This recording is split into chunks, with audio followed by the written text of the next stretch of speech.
खुलुमबाय लोगोफोर नोंथांमोनखौ बे आंनि Btrinfostudio YouTube चेनेलाव आङो गिबिथारावनो बरायनानै लाबाय आंनि गोरबोसिनिफ्राय बे समाव आं फार्स्ट बयनिसिमबो आं कंग्रेचुलेसन जासिदों जायफोरनाखि आसाम स्टेट लेभेल रिक्रुटमेन्ट बर्डनि गेजेरजोंहाय जायफोर ग्रेड 4 आरो ग्रेड 3 आव पास जाबाय क्वालिफाइड जानो हाबाय बिथांमोननिसिम आङो कंग्रेचुलेसन जासिहरबाय बेजों लोगोसे आं मोननैसो मोनथाम जायफोरनाखि पास जादों बिथांमोननि थाखाय नैबे भिडिअआ मोस्ट इम्परटेन्ट जागोन जाय बिथांमोना पास जाबाय बिथांमोननि थाखाय स्पेशल बे भिडिअआ जागोन आं नोंथांमोननो बे भिडिअखौ खिथाना फैबाय नोंथांमोना भिडिअखौ जोबजासे नायबानो जाबाय मोजां मोनसे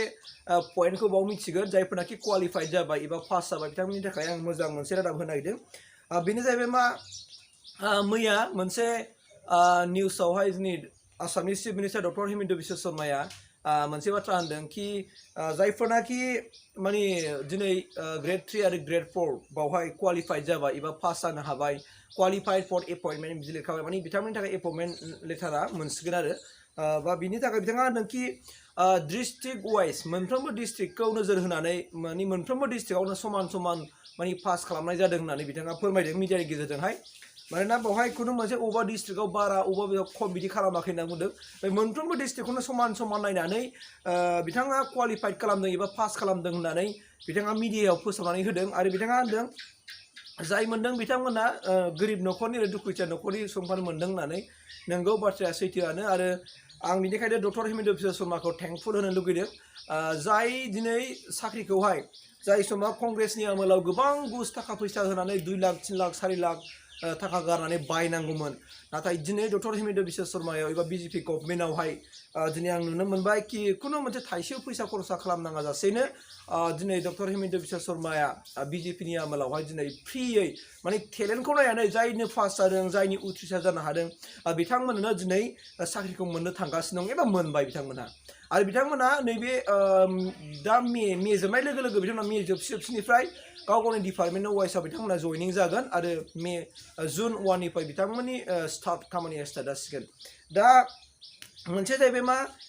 बिथांमोना जे जायफोर क्वालिफाइड जाबाय बिथांमोना मा डिपार्टमेन्टआव साख्रि मोनगोन मा डिपार्टमेन्टआव बिसोरखौ पस्टिं हरनाय जागोन आरो बबेयाव हरगोन बबे डिस्ट्रिक्टआव मोनगोन होननाय मोनसे बाथ्रा गोबां कुइसन जाबाय थादों आं स्पेशली बुंगोन डक्टर हिमन्त बिश्व शर्मानि बुंनाय बायदियैनो डक्टर हिमन्त बिश्व शर्मा बुंनाय बायदिब्ला जाय बबे डिस्ट्रिक्टआव पास जादों बे डिस्ट्रिक्ट वाइसनो माने जबफोरखौ मोननाय जागोन एबा नोंनि जिनिखि डिस्ट्रिक्टआवनो नोंनि साख्रिखौ होनाय जागोन होननानै डक्टर हिमन्त बिश्व शर्माया बै समाव बुंनाय जाखादों स' बेनिखायनो गासैबो गावबागाव डिपार्टमेन्ट वाइस जेब्लानाखि मोनबाय अब्ला नोंनि जेनाखि नों जुदि चिरां डिस्ट्रिक्टनि बा चिरां डिस्ट्रिक्टआव मोनगोन बङाइगावबा बङाइगावआव मोनगोन बिदिनो नोङो जरहाटबा जरहाटआव मोनगोन धुब्रिबा धुब्रियाव मोनगोन दा बेफोरबायदिखौ दिनै डक्टर हिमन्त बिश्व शर्माया गावनि खुगानिफ्रायनो बै समाव फोरमायनानै होखाबाय दा आरो जाहैबाय मा जों दा डिपार्टमेन्ट मोनाखै जायफोरनाखि पास जादों बिसोर बबे डिपार्टमेन्टआव जाखो साख्रिया पाब्लिक हेल्थआव ना PWDआव ना इडुकेसन लाइनाव ना बबे डिपार्टमेन्टआव माने बहुत डिपार्टमेन्ट दङ 47नि बारा डिपार्टमेन्ट दं स' बे डिपार्टमेन्टआव बहा मोनखो दाना स' बेखौ जोङो नायनो हागोन एबा जायफोरनाखि पास जादों बिथांमोनहा नायनो हागोन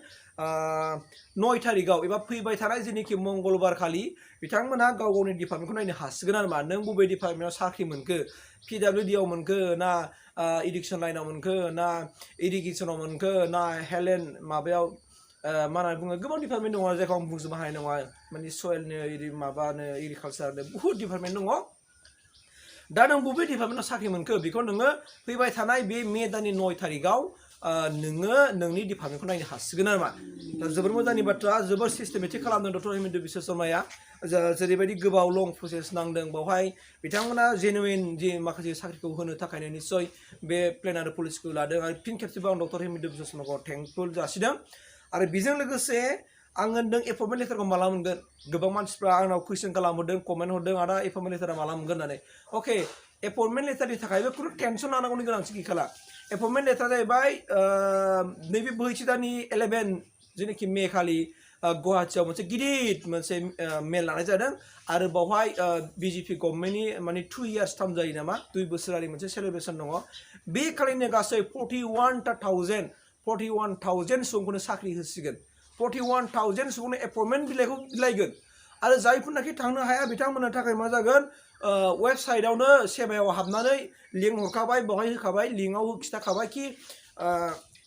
मा होननानै बुंदों 11 थारिखआव नोंथांमोना नोंथांनि माने एपइन्टमेन्ट लेटारखौ डाउनलड खालामना लानो हागोन अनलाइन डिजिटेलि बेखौ डाउनलड खालामना लानो हागोन खुनु जेबो उसुबिदा गैया बिथांमोना स्पष्ट भाबै बुंखाबाय आरो जायफोरनाखि आं मैयाबो होनदों जायफोरनाखि फिजिकेलि हेन्डिकेप